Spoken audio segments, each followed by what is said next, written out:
गौसे आजम रदी अल्लाह ताला अन्हु, मामूली बात ना समझना, हुजूर गौसे आजम रदी अल्लाह ताला अन्हु फरमाते हैं मैं कदम न लगाऊं तो अल्लाह विलायत ही न दे, मैं कदम न लगाऊं तो अल्लाह विलायत न दे।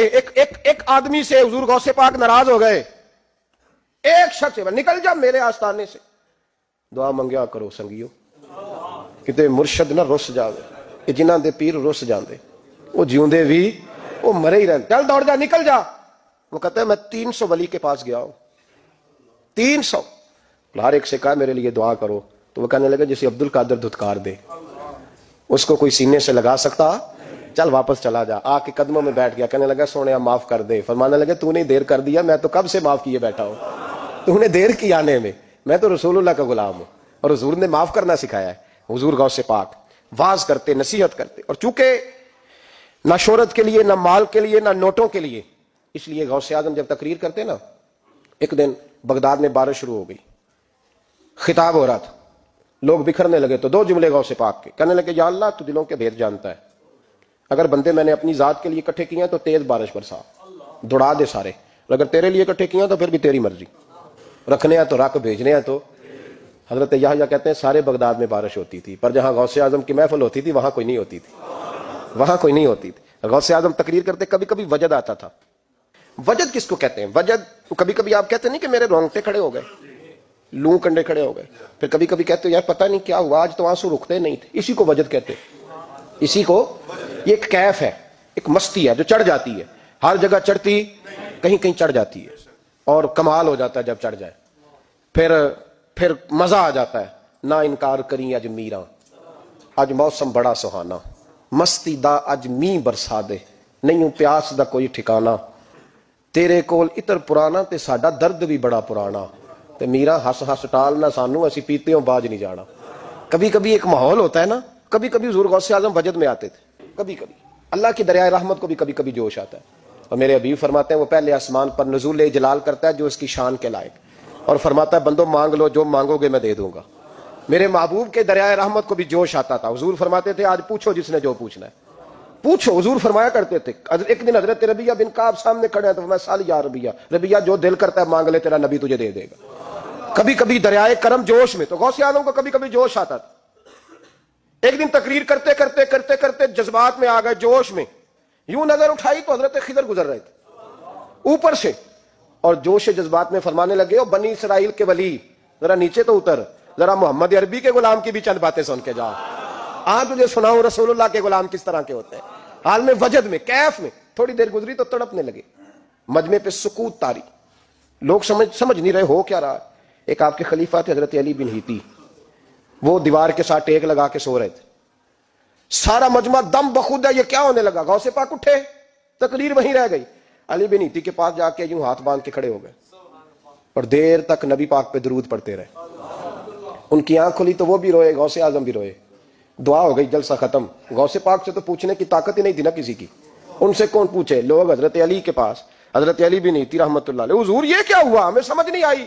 आप फरमाने लगे तुम्हें क्या बताऊं, तुम किसी मामूली पीर के मानने वाले नहीं हो। मैं आज गौसे आजम की महफिल में बैठे बैठे ही मदीने पहुंच गया हूं और मुझे रसूलुल्लाह के जलवे नजर आने लगे हैं।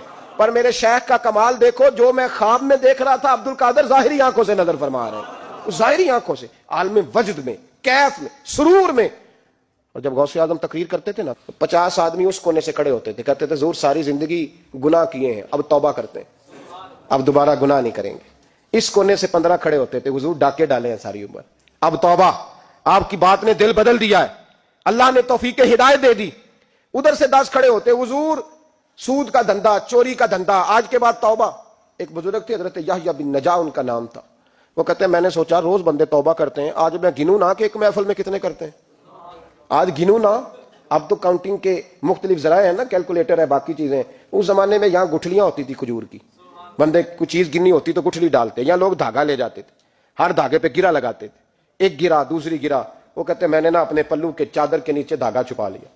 एक बंदा तौबा करने उठा तो एक गिरा डाल दी, दूसरा उठा तो दूसरी गिरा डाल दी, तीसरा उठा तो तीसरी। कहते हैं अचानक बंदे ज्यादा हो गए, अब मेरी स्पीड ही बड़ी कम थी, मैं कोशिश बड़ी करता पर बंदे ज्यादा। कहते हैं बड़ी कोशिश की पर मैं पूरा ही ना हूं। कहते हैं जब मैं थक गया ना और थोड़ा सा मेरा सांस भी फूलने लगा, परेशान भी हुआ, तो गौसे पाक ने मेरी तरफ देखा और देख के मुस्कुराए। اور مسکرا کے فرمانے لگے یحییٰ میں دلوں کی گرے کھولتا جا رہا ہوں تو بند کرتا جا رہا ہے، میں گرا کھول رہا ہوں تو گرے لگا رہا ہے، اور چھوڑ دے یار تجھ سے نہیں گنا جائے گا۔ یہ عبد القادر کی وجہ سے توبہ نہیں کر رہے، خدا کے فضل کی وجہ سے کر رہے، اور اللہ کا فضل گنا جا سکتا نہیں، شمار کیا جا سکتا۔ فرمایا نہ کر۔ آپ نے 40 سال لوگوں کو تبلیغ فرمائی، ہزاروں یہودیوں نے کلمہ پڑھا، لاکھوں نے۔ عیسائیوں کا بڑا عالم تھا، وہ کہتا ہے میں پوری انجیل پڑھتا تھا، جتنے نسخے تھے سب مجھے یاد تھے، لیکن میں متاثر ہو گیا اسلام سے۔ یمن کا رہنے والا تھا، میں نے ایک ٹھان لی اس کے ہاتھ پہ کلمہ پڑھنا ہے جو اس وقت نبی پاک کی امت میں سب سے زیادہ شان والا ہو۔ کہتے ہیں میں سویا تو خواب میں جناب عیسیٰ کا دیدار ہوا، اور مجھے کہنے لگے تلاش کرنے کی ضرورت ہی کوئی نہیں، بغداد چلا جا، بغداد حضور غوث پاک کی بارگاہ میں۔ فرمانے لگے اس وقت نبی پاک کی امت میں سب سے زیادہ شان اللہ نے حضور غوث اعظم کو عطا فرمائی، شیخ عبد القادر جیلانی رضی اللہ تعالیٰ غوث پاک۔ ہم کوئی دیوانے لوگ نہیں، یا ہمیں شعور نہیں، یا ہمیں عقل نہیں۔ ساری زندگی کھل کے جس چیز کا زیادہ تعارف کرایا وہ غوث اعظم کی نسبت ہے۔